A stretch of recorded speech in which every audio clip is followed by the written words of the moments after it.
डुमरिया प्रखंड के भागाबांधी पंचायत मरांग सोमहा गांव का रहने वाला धानो हेम्ब्रम को बीती रात को लगभग रात 12 बजे जंगली हाथी ने हमला करते हुए कुचलकर गंभीर रूप से घायल कर दिया। उसके बाद उसे स्थानीय वन विभाग की टीम द्वारा डुमरिया प्राथमिक स्वास्थ्य केंद्र ले जाया गया, जहां उसे गंभीर बताते हुए डॉक्टरों ने एमजीएम अस्पताल रेफर कर दिया।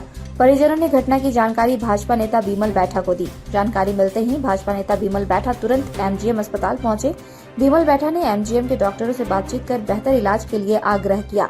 वर्तमान में धानो हेम्ब्रम का एमजीएम अस्पताल में कई घंटों से उसका ऑपरेशन चल रहा है।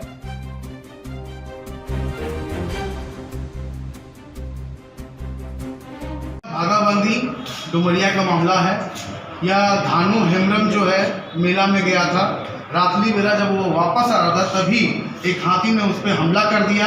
ये घटना 12:15 की घटना है। तुरंत जब वन विभाग के पदाधिकारियों को मालूम चला, वो तुरंत वहां पहुंचे और उस व्यक्ति को एमजीएम लेके आने का काम किए।